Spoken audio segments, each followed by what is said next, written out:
In the nearly 4 years she spent away from her sons in El Salvador after being separated at the border by the Trump administration, Lisy would dream of being able to hold them again.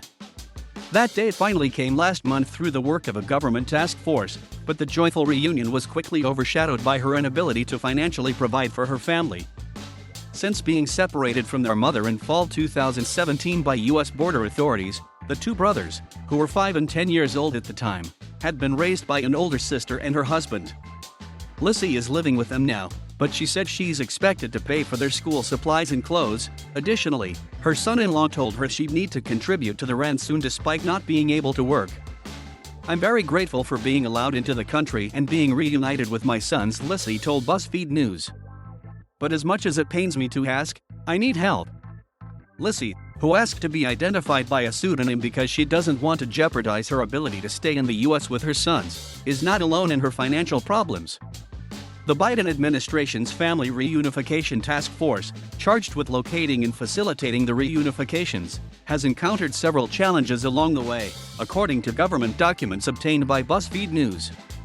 So far, families from the first group of reunifications have reported homelessness shortly after entering the country, according to the documents.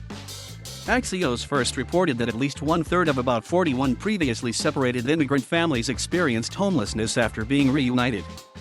To help solve the problem, the task force wants the Department of Health and Human Services to offer resettlement services for families, including English classes, money, and medical assistance. But it's unclear, according to the documents, whether the government has the authority to fund the process. Officials hope the funding would help stop any further traumatization of the recently reunified children. "It is critical we find a solution in the near term," the document states. The Biden administration identified 3,913 children who were separated from their parents at the southern border as a result of Trump's zero-tolerance policy. Finding and physically reuniting families was made difficult by the lack of a comprehensive tracking system among all government agencies involved. The situation was made worse by numerous errors in the files, such as wrong dates, incorrect names, and duplicated cases, a senior Homeland Security official told reporters. In a statement, the Department of Homeland Security said officials are working to ensure reunited families receive the housing and other sources of stability they need. As we explore solutions, the task force is working with the private sector to provide families we reunify who were separated under the Trump administration's zero-tolerance policy, with housing when needed, a spokesperson said in a statement. DHS said the task force started reuniting families through a trial process in order to identify complex challenges. But according to the documents, it's not satisfied with the current reunification pace as it faces challenges identified through the initial group of reunifications. Along with trying to add services for arriving families, the task force has worked to improve contact and information sharing with separated families. To do that, the task force is working to educate families on the process and has enlisted the U.S. Agency for International Development to find families who may have been separated, according to the document.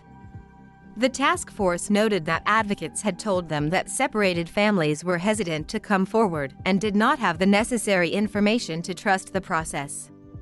Elsewhere, DHS is working to build a public website for families to self-declare their separation and planning to include an instructional video.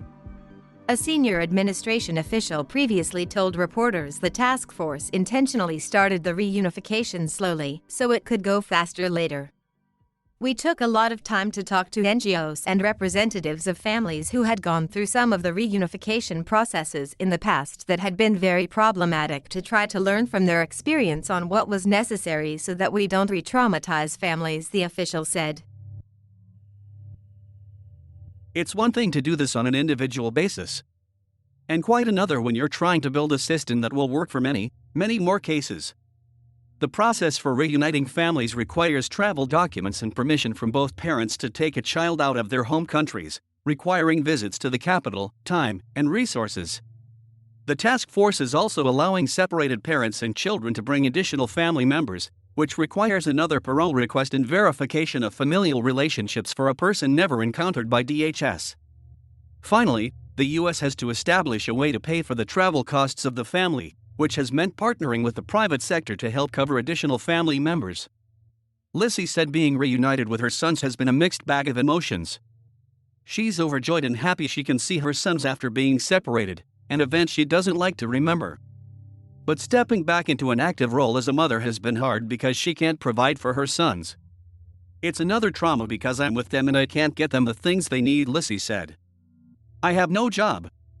I have nothing to offer.